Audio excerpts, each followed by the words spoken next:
You're listening to DraftKings Network.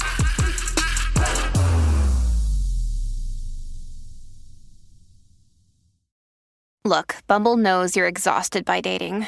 All the must not take yourself too seriously and 6'1" since that matters. And what do I even say other than hey? Well, that's why they're introducing an all-new Bumble with exciting features to make compatibility easier, starting the chat better, and dating safer. They've changed, so you don't have to. Download the new Bumble now. We took it all. We brought them to our land. An endless night, ember hot and icy cold. The rage of the earth. We made this curse. Carved it in the blood on our backs. We did not see. We could not, but she did. And in the end, what will I become? Senua's Saga. Hellblade 2. Play it now with Game Pass. This is the Dan Le Batard Show with the Stugotz podcast.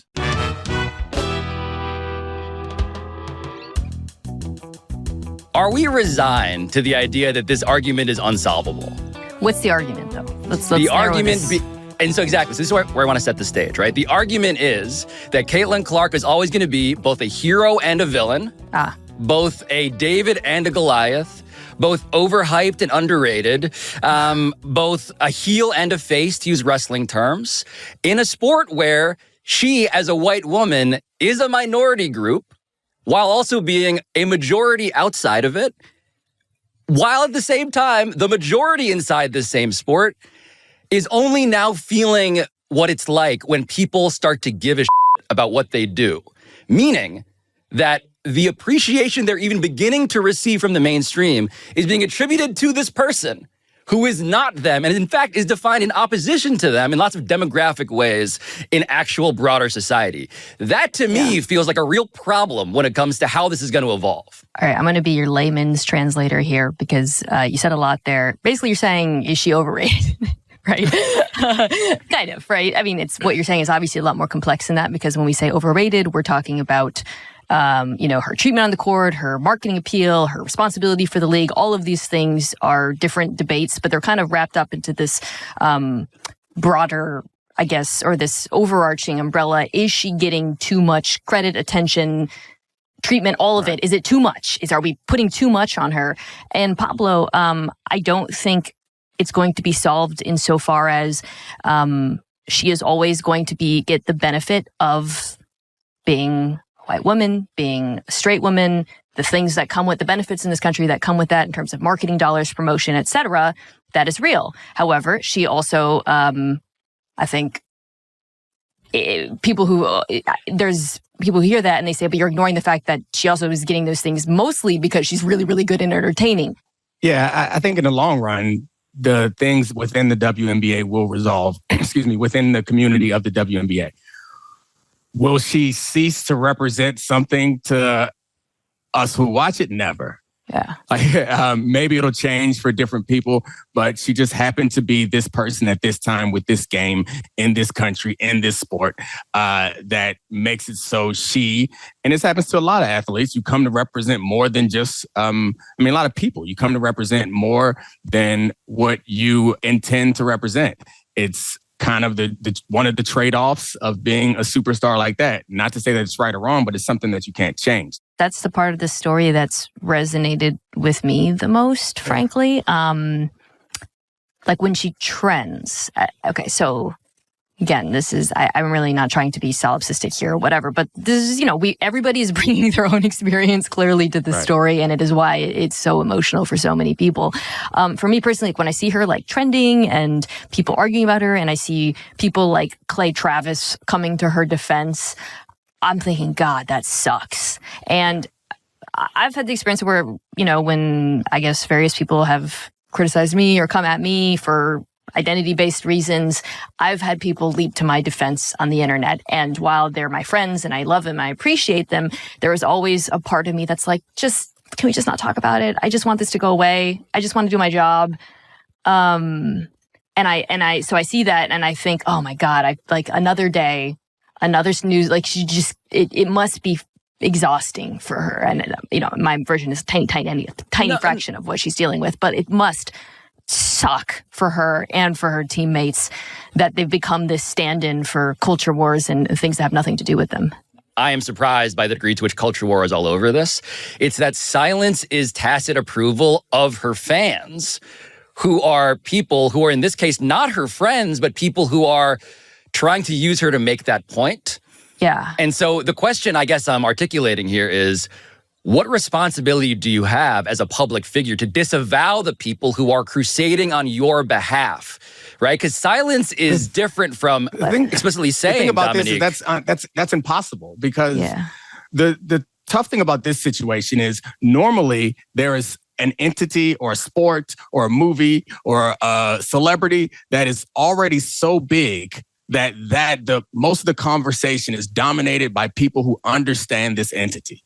The unusual thing about this particular situation is most of the people talking about it do not understand it or not fans of it, do not have the history in it. And you can't just pretend like, because there's a chance that when there is something Kaepernick happens in football, there's a chance for a segment of the football public to go and talk about talk only about football in their corner because it's so big. It's impossible. Like, the amount of people who have interest in this story and want to engage in this story dwarfs the actual legitimate pre-existing fan base. And so I think we're fooling ourselves if we are trying to imagine some way where she can possibly just ignore it, or we could just go play basketball. We could just let it go. It just can't. Yeah. And she hasn't spoken on it, which is a whole nother lane to go down. Well, I think it also, the dynamic is really, really tricky, and I don't think she bears responsibility, Pablo, to speak out or whatnot. And I don't, like I said earlier, I don't envy the position she's in, but because of her approach, which is keep my head down, play basketball, occasionally just, when she's asked about it, I think she gives the answers, you would expect. Oh, she's very complimentary, by the way, to Angel Reese, to all these players. She says the right things ostensibly on that level. I think, and this is not her fault at all, it unfortunately feeds into the feeling of mistreatment, because, so look, when people say the WNBA players hate her, that's clearly they are painting with a broad brush, and it is ridiculous. However, when you see Angel Reese celebrating after the foul, obviously there's, some bad blood or rivalry there. Yes. And frankly, that's when people say there's no one dislikes her, then they feel gaslit when they see that, because clearly there's something there, right? The problem is typically in sports, if you took that, a player celebrating, let's say, go back to your example of the WNBA, let's say we saw Anthony Edwards celebrating. If Luka Doncic was fouled, we'd be like, yeah, oh God. And because we know those guys are going to they're going to be chippy and it's going to be fun. It's trash talking. We love that in sports. But in this example, it feels one-sided in that regard because she's not punching back. And she can't maybe she can, I don't know. But it's very, very tricky. And I think it only feeds into this issue of this doesn't feel like it. We want it to feel like normal sports rivalry and chippiness and all of the things we love in sports.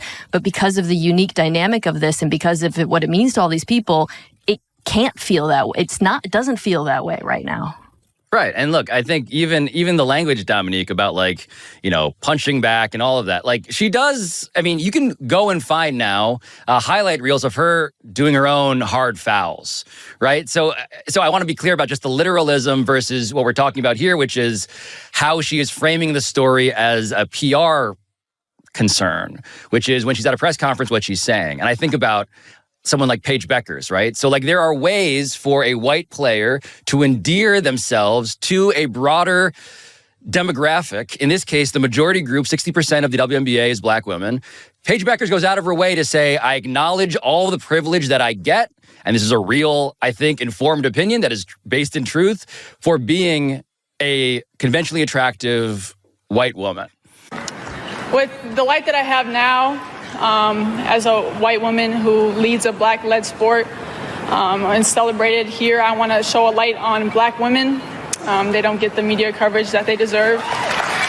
And what Caitlin Clark is seemingly doing is more trying to say, can we just play basketball? And she doesn't want to actually have to preemptively apologize.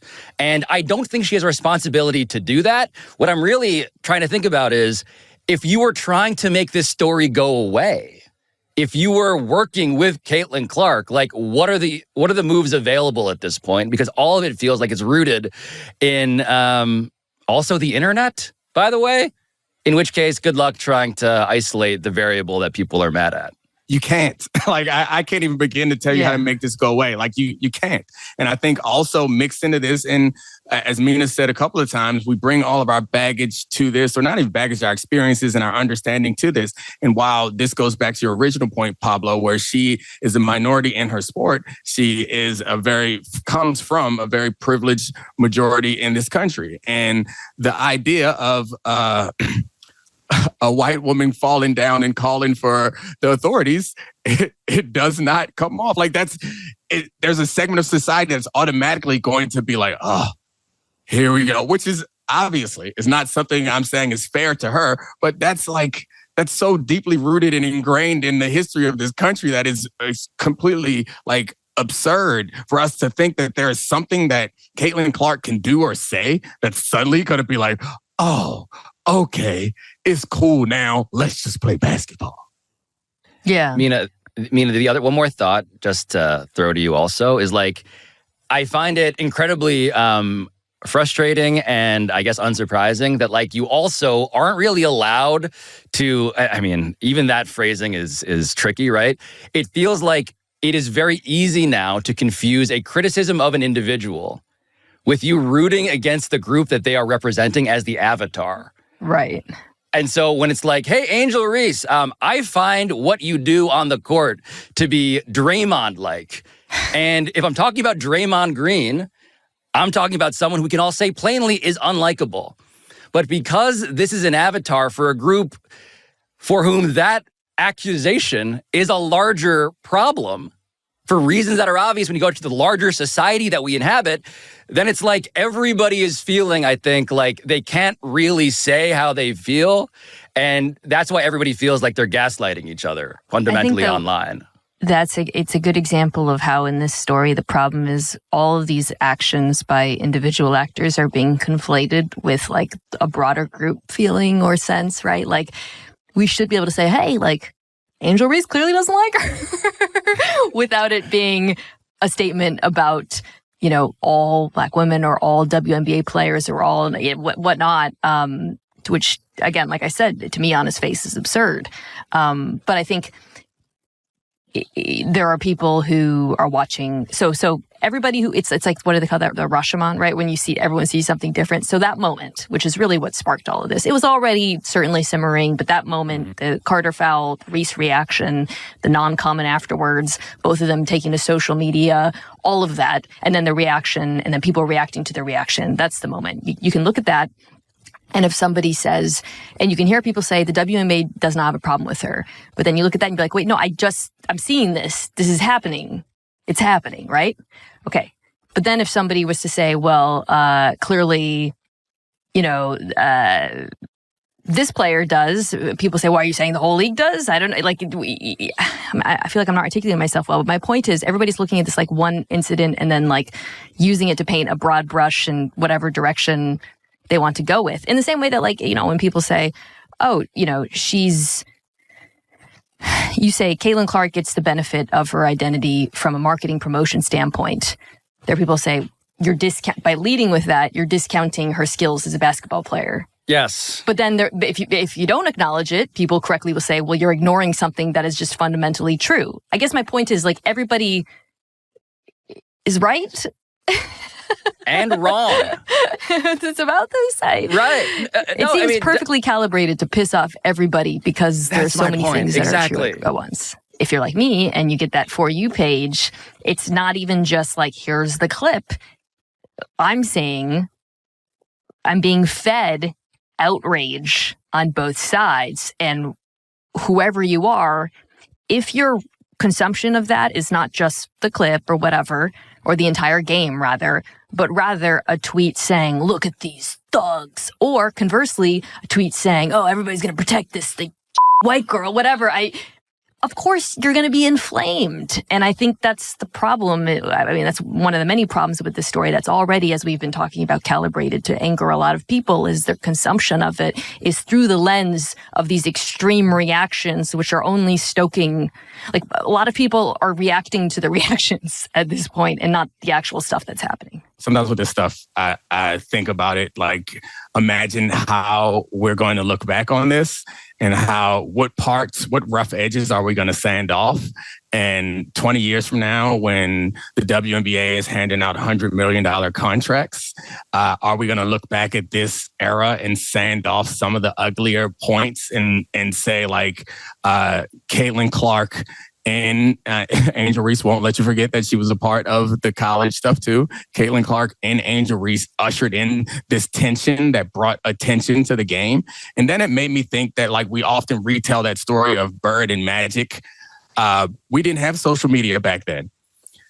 I got a feeling that there was some racial undertones to why that became such a exciting. It wasn't just their style of play. Overtones, definitely. We're all in overtones today. So we didn't have social media back then. But my guess is the tweets that we would get from the 60s and 70s would have been rough. And the funny thing is, a couple years ago, I went back and watched their college game that everyone talks about.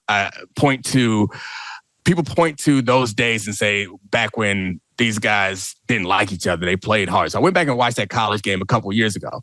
And in the first couple of plays, Bird helps Magic up. Magic, like, puts his arm around him. And it's just like, we have recast that whole, go back and watch it. You just got to watch the first quarter. And they're like lovey-dovey. And we have recast that whole thing in a way that suits us. And I just imagine 20 years from now, we're going to recast this in a way, whatever the version of social media is then, we're going to recast this in a way that buffs away all this foolishness and writes this as a triumphant story of these two women building up the league.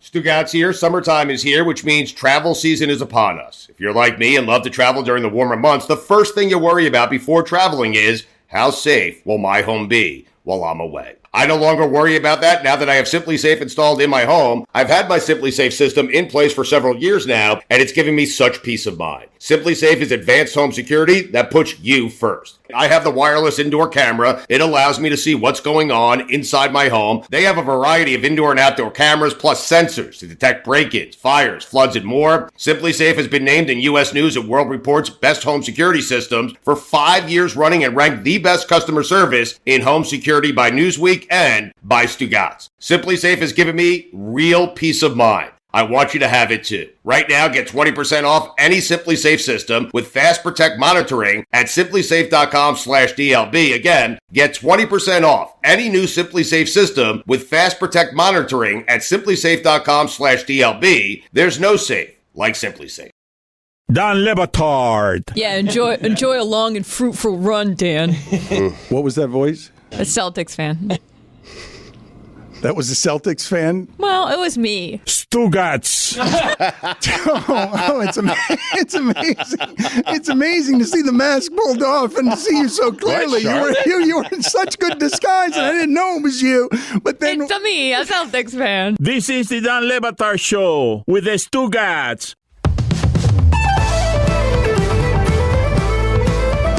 Welcome back to Oddball. I mean, we're in Boston. It's the finals. We got a lot to talk about, but there is something else we have to talk about it because it's in our contractually obligated, Yeah, it's our contractually obligated contract. There it is. Straight from the redundancy department. Yes, of redundancy, yeah. And it's actually under the LeBron category. It's a clause beneath it. It's the Lakers head coaching position. Everyone's like, oh, it's JJ Redick's job. Mm-hmm. Well, today comes out that as of this taping, Dan Hurley, the head coach of UConn currently, has been the Lakers' number one choice this whole time.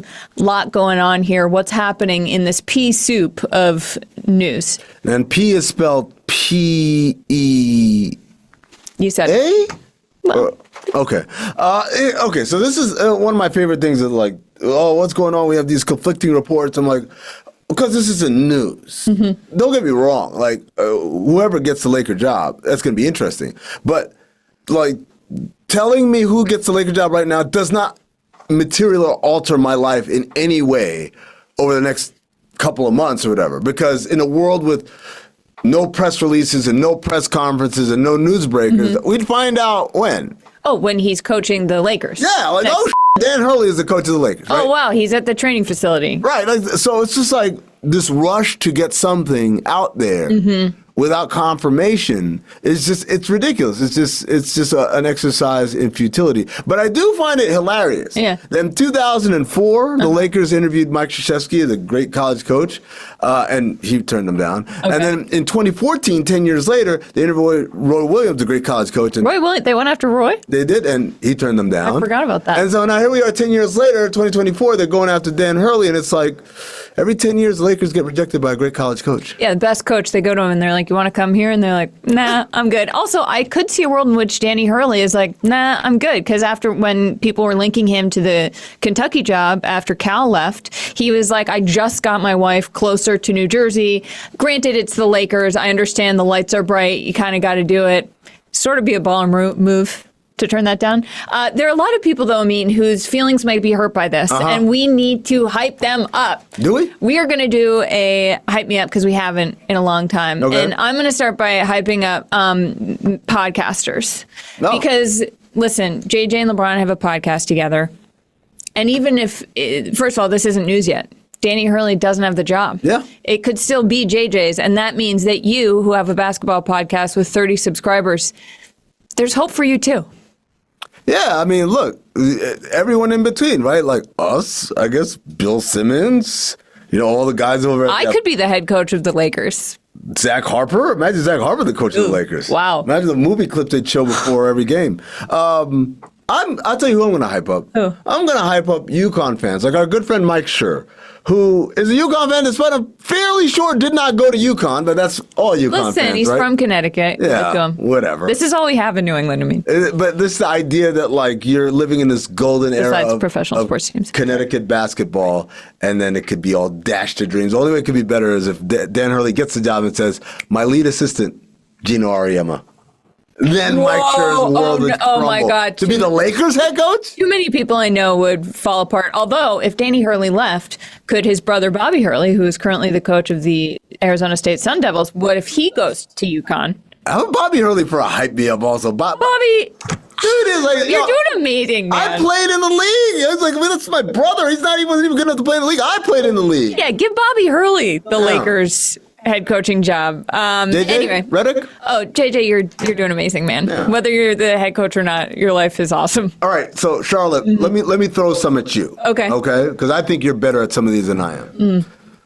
Grant Williams. Oh. Grant Williams, this is not about the Lakers job, but we're just going into general hype me ups now. Grant Williams played for the Celtics last season and played for the Mavericks this season. Both teams kind of said thanks, no thanks. And now here they are playing in the finals against each other. Hype up Grant Williams. Grant, my dude, listen, this is... You think they get there? Sorry, I'm going to do this with a straight face. You think they get there without you? You were a key part of this. You were a key part of the Celtics team in 2022. And I was that went to the finals. And when they got rid of you, I was like, I don't know. We need that dog. You also did instigate Jimmy Butler into having one of the best series ever, which was questionable decision. But listen, you were here. You were part of the team. You were also in Dallas until the trade deadline. So technically, you could win a ring with Dallas. If Dallas decides to give Grant Williams a ring, Grant Williams gets a ring. Also, more important than all of this, you were a speaker at the Middle Tennessee High School Sports Awards coming up. And that's a big stage, too. And people need to pay attention to that. So Grant... Such a big stage that Charlotte had to check the copy, like Middle Tennessee. I just wanted to be sure I got it right. It's a lot. Not even Tennessee, just Middle Tennessee High. Yeah. All right. Well, I mean, now it's your turn. You have to hype up Jabari Smith Jr. I wasn't aware that the former very high draft pick, currently with Houston, I didn't know that this young man needed hyping up. But he asked, take a look at this. What would you say to somebody going into their third year who hasn't really lived up to the expectation that has been set on him? What would you say to somebody going into that? How old are you? 21. 21. I've been in that situation. Everybody else in the world that's your age, that's 21, is still probably in school trying to figure out what they want to do in life. Oh, Jabari. All right, so first of all, he asked that question like he's a camper.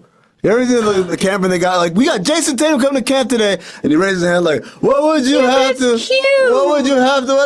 would you give to whatever? And then I was like, Jason Tatum thought about, I was in the same position. No, the f*** you weren't. At 21, everyone was like, oh my God, this guy was clearly the best guy in his draft. Yeah. Like, he's falling out of control, man. Like, this is actually the harshest criticism era of his career now. Yeah. Everything has been a smooth sail since then. So, like, if I was Jason Tatum, I'd be like, hey, wouldn't be me, kid. Ha ha. And just drive off in a Ferrari or something. I was also like, why is Jabari Smith at media availability? He's like a part of the NBA players correspondent. They always do this every year. But I was like, oh, okay. I like Jabari Smith. Yeah.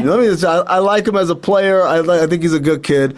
But man, like, get out of here, man. Asking them camp questions and media availability. I thought it was endearing and cute. Sure. All right. Well, that was a terrible hype me up. That wasn't a hype me up at all. You just hyped him down. All right. But let's give me another shot. I'm going to give you another shot. Matthew Tkachuk, the Florida Panther, who I've heard a lot about because of our time on the Dan Le Batard show. Look, he is from St. Louis, and he should be the coolest guy from his high school right now. He's going to the Stanley Cup Finals. He's playing in the Stanley Cup Final, and the only problem is that Jason Tatum is also from his high school. No way. Yes, here's evidence. Jesus. My name's Jason Tatum, and one reason I came to Chaminade was because of sports, mainly basketball. Another reason why I came to Chaminade because of the great people and great fans like Graham Niemeyer, Jack Sponer. I love basketball. Novelli, and Matthew Tkachuk. Okay, that's crazy. So, I mean, you have to hype up Matthew Tkachuk, the second coolest athlete from Chimandi? I don't know. Chaminade. Exactly as I said. Preparatory's cool. Chimandi, you came and you played in the Stanley, but the NBA Finals is bigger and better. Oh, man. You thought, you walking around in Miami and everyone's like, yeah, you go ahead. In Miami, he's fine because everybody hates Boston anyway, so there's no problem there. Yeah. But when you go home, ain't nobody talking about this. They're all talking about the NBA Finals because the NBA Finals is what matters. You know what? I want to be Jason Tatum again in my Ferrari and say, oh, by the way, like, pull up and reverse, come back to Matthew Tkachuk, and to you. Oh, have fun being like the other day games or whatever, and just peel off, man. Dude, what are you doing? You're not hyping anybody up. I'm hyping myself up right now. I'm hyped. God, this is a disaster of a segment. Look, I hope the Florida Panthers win the Stanley Cup. Yeah, aren't you a Panthers fan? Big time Panthers fan. But I'll be honest, all of 3 minutes. I'm a bigger fan of Chaminade Prep basketball, not hockey. I like Chaminade, so. Oh, Commandy. All right, well, now I'm going to hype someone up because you're so bad at this. Okay. Who is it? Joe Mazzulla. Oh. Did you hear what he had to say? You know, like his media availabilities have been incredible. Performance art, every like day. Andy Kaufman. Day after day after day. This is the latest one he had. Okay. Staying in the moment, doing the same things that go into winning from before. How do you do that now with the brightness of the lights, the bigger stage, and all this extra stuff? Yeah, I mean, unless they change the light bulbs in the arenas, they won't be any brighter than they were in the last series. All right, Charlie, you got to hype up the guy who has to change the light bulbs in the arena. Okay. I'm going to go out on a limb and say your name's like Sully. Yeah. Sully, my dude, listen, if you did change the lights in the arena, I'm asking you on behalf of everyone in Boston, don't tell Joe Mazzulla. Let him have his whole mentality. If it's just another game, it's just another possession. Let Jason Tatum be like, as long as we box out and do fundamentals and blah, and Jaylen Brown, just let him keep being like, you know, it's just one other game. Let them keep thinking that. If you change those bulbs, no, you didn't. And also, Joe Mazzulla, you beautiful weirdo, how do you keep doing it?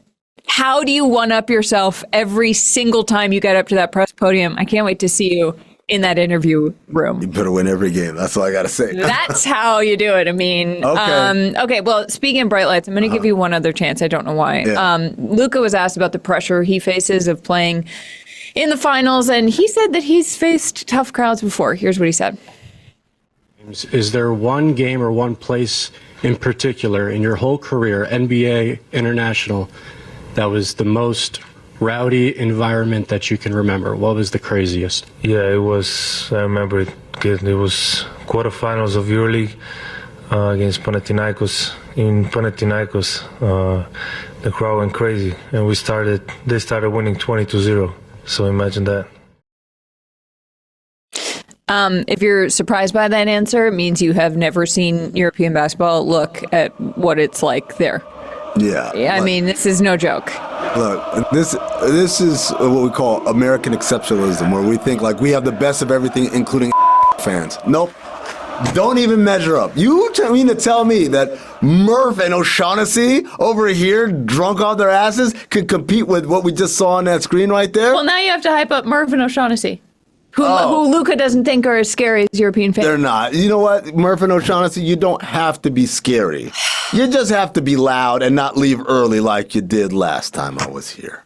This has been the worst hype me up. I mean, I've done an amazing job. You have been absolutely horrible. If you want to feel better, don't come to Amin Al Hassan. Charlotte was the one that was shit on you guys. Charlotte and Donnie Wahlberg. I was just saying, stick around. Stick around, No. Boston fans. Don't leave. If you leave early at the finals, I will hunt down each and every single one of you and give you a wedgie. You know where they don't leave early? I don't. Panathinaikos. Whatever. Them were there all game long. We'll talk to you tomorrow.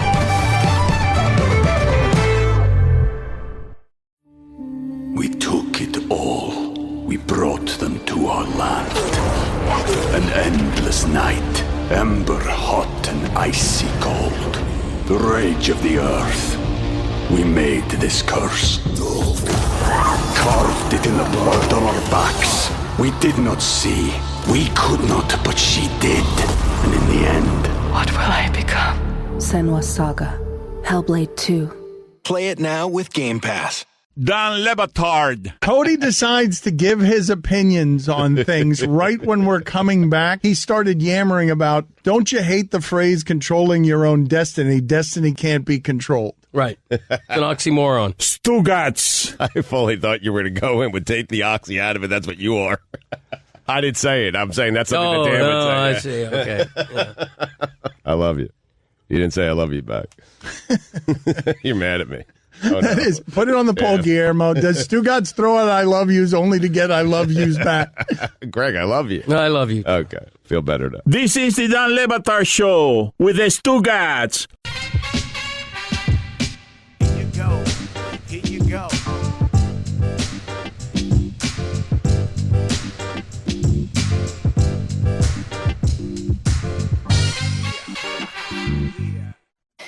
Game one. That's the nothing personal word of the day. I have 5 choices today. We have plenty to talk about, and I just have to start. The NBA Finals started. Adam Silver spoke to the media. Can't wait to talk to you about that. The Yankees have an injury problem. So does MLB. Baseball's in London. Quite exciting. And all of it pales in comparison to what happened to me in a conversation with Coca yesterday. And I'm excited. It's Friday. And in the next 49 minutes, we'll get to it all. Let's start with the NBA game. Finally, there was a game. Quite exciting to watch Stephen A. Smith walk in with security, strutting in to get a total of 30 seconds of halftime attention. The real story should have been on the court. Love what they did with Bill Walton. I'm watching the game, and all I keep thinking as I'm watching Boston, Dallas, in addition to what our pick was, which was Celtics 6.5 over Mavericks, which hit. I was thinking, when you play a 7-game series, when you lose game 1 and you're on the road, you're good. The players do not take that loss, not even 1 minute into the shower. The winning team takes that win as though, okay, that's normal. And then they've moved on to the 2 days off. What we have to do in media, I'm not going to do it, but what others will have to do is say, well, what does this tell you about the series? What does this mean going forward? What changes did you see now that you've watched one game? Everything that we said about the NBA Finals, Luka's the best offensive player on the court. Tatum and Brown versus Irving and Luka cancel each other out. And then what's going to happen with the supporting side? And then hello, Porzingis. And there you go. One game. I think the focus on it should have been more maybe on Doris Burke. First time a woman has ever been an analyst for a championship series game. She's amazing. She's been doing it forever. So well deserving. It absolutely annoys me that it's even worthy of note. But here we are. I guess progress always has to get noted for it not to get noted. So hopefully that's the end of it being noted.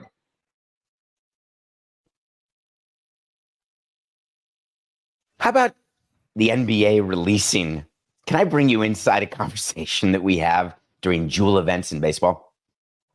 We work with the network, which is Fox, and Fox flies in stars of its shows, its shoulder programming shows, not baseball related. Like if there's a sitcom on Fox or if there's a drama on Fox, and they go to baseball games and then they get sit in areas, the camera people know where they are. And then as part of the broadcast, there's certain times when you pan to the star. The Knicks do that, which we've talked about with Celebrity Row, where there's a whole big McGilly about who sits where, who pays for what, and what the Knicks ask for in return. It is the same thing during the World Series. The NBA Finals was last night, and we got Donnie Wahlberg and Mark Wahlberg. Now, Mark Wahlberg, who doesn't love Mark Wahlberg? But I was struck by the lack of stars and the list given by the NBA. You should check it out if you can find it. It's quite funny. It had a lot of football players. Jeffrey Lurie, not the former owner of the Marlins, but the current owner of the Eagles. He was on the list submitted by the NBA. And the cameras, I watched the whole game, Coca. I'm pretty sure the only time they panned to anybody was once to Mark Wahlberg. I may have missed something while I was distracted by talking on the phone or putting the show together with Coca and Sarah, but I don't know. I was struck by that. I was struck by Jimmy Butler, too.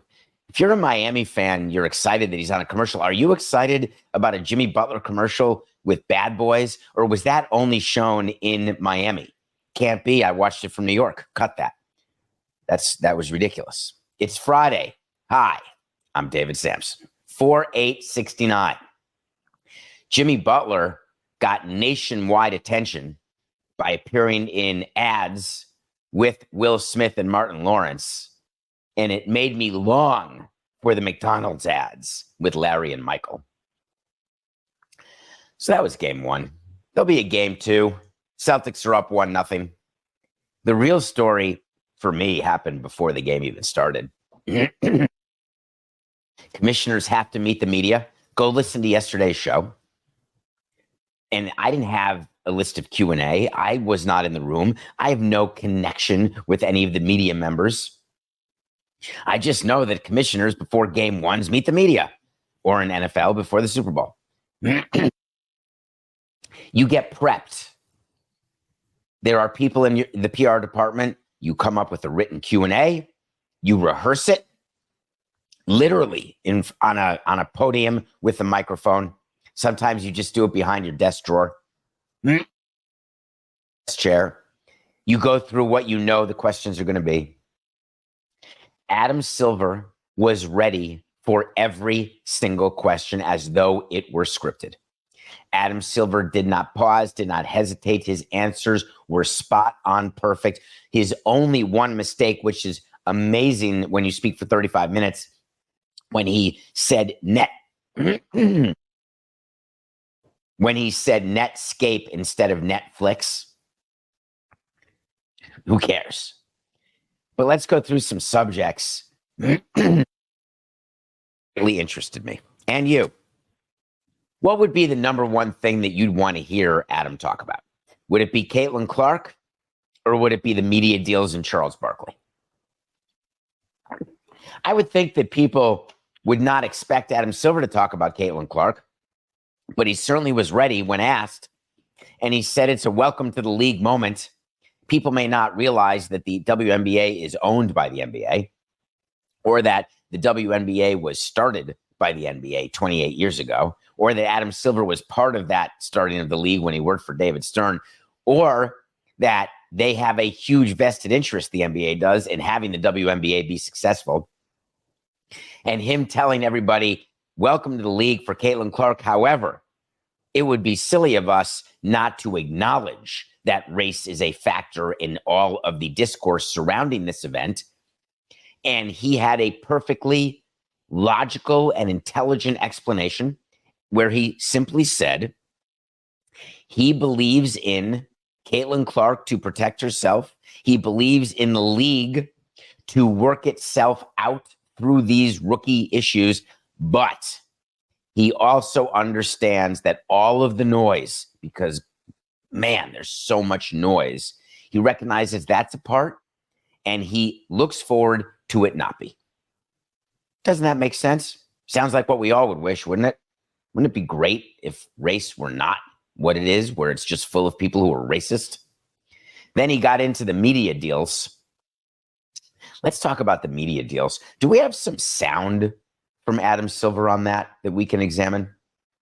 Complicated for several reasons. One is the advent of new platforms, particularly streaming, and the interest of streaming companies and in the traditional media companies of also carrying our games on streaming platforms. It's complicated because with multiple partners, all seeking similar assets in many cases, just figuring out the right way to balance those games as they go to different partners. And then lastly, as you said, we tend to do long-term deals. We think that's good for the stability of the league, but it means to a certain extent you're trying to predict the future, which is, of course, impossible.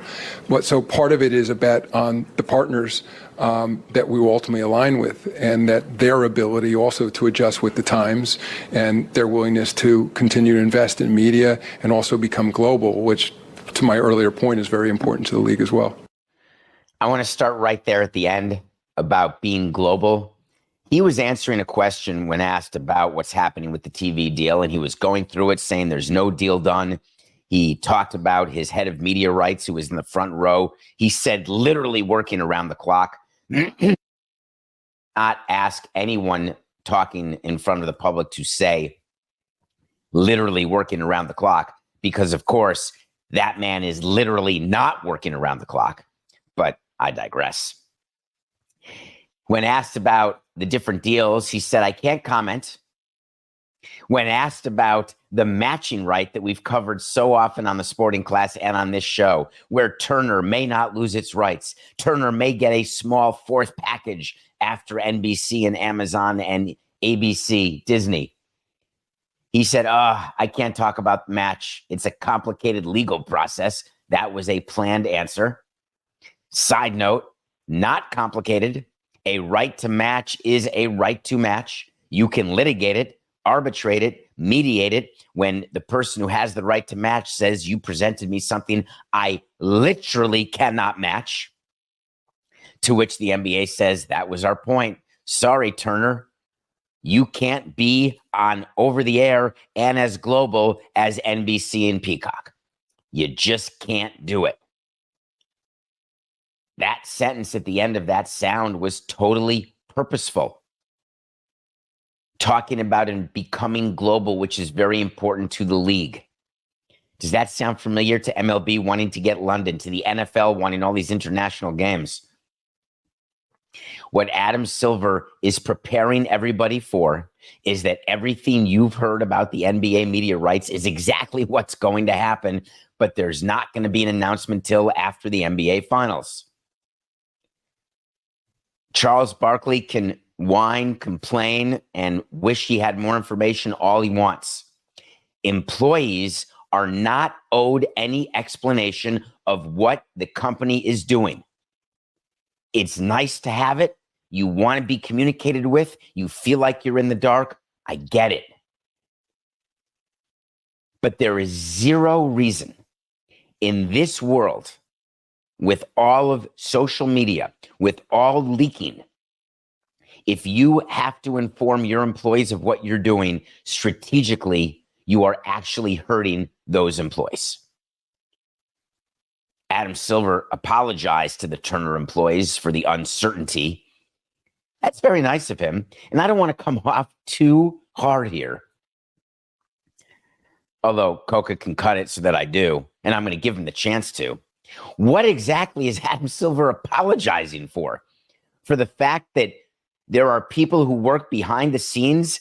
Have you ever seen any company where there are layoffs or any company where they lose a partner or lose a deal? How about people at, oh, this would have been so good. What's the name of the auto part company in Tommy Boy when they lose the business with Dan Aykroyd? I can't even. Is this really happening to me? God damn it. What about those employees? And that's a small family-owned business. They were despondent and got together. It's somebody auto parts, Coca. You're not going to know it. It's from an old Callahan. Yes, that's Dan Aykroyd. When Callahan. Hold on, we'll do that again. That was funny. I'm actually being serious about what employees need to know and what they don't need to know, and how by Adam Silver acknowledging that he's sad for the Turner employees, according to David Zaslav, layoffs would not be coming if they lose the NBA because they've replaced it with some CFP. They've got NBA and NHL playoffs. They've got Major League Baseball. They've got these car racing. So there may be a movement from what you're working on. Or did you think about the fact that if Inside the NBA goes to a new network like an NBC, NBC won't be able to take all of its existing people. They're going to need more people. Or do we just realize that in life there is reallocation of assets every single day in every single company? Some people get laid off. Some people get promoted. Some people get reassigned. Some people get retrained. It is exactly normal. Oh, it's been going on forever in every single industry. Now, I appreciate we live in a time where we have to take care of our employees and we have to be more aware of everybody's feelings. And we have to take that into account when we're at least forward facing in our decision making. But in the boardroom, whether it's sports or media or your local ladder company, customers, employees, none of us are ever brought up in the conversation. Let's do what's best for all the employees who are working behind the scenes on Inside the NBA. Yeah, that came up a lot during the negotiation. Let's take care of all the people who won't have access to premium streaming services. Yeah, that came up a lot during the negotiation. You think that Roger Goodell, Adam Silver, Rob Manfred, you think they care about your access?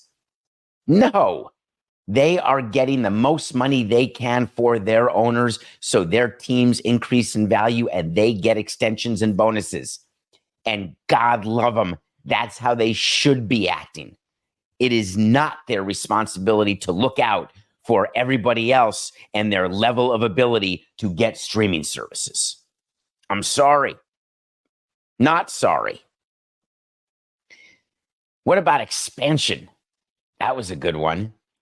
Adam Silver took a statement directly from the commissioner's playbook on how to talk about expansion. You have to say it's not a done deal. You have to say you're just examining it. You're studying it. You're going to commission a study and you're going to appoint a committee. Everybody does that. Then you have to talk about, we're very aware of dilution. We got to be very, very careful. We're very aware. And then in the back of your head, you're thinking, all right, you know you want to go to Vegas. You know that Seattle is jonesing for a team after having lost the Supersonics to OKC. Dear communities, don't lose your teams because you'll spend 4 times as much trying to get them back.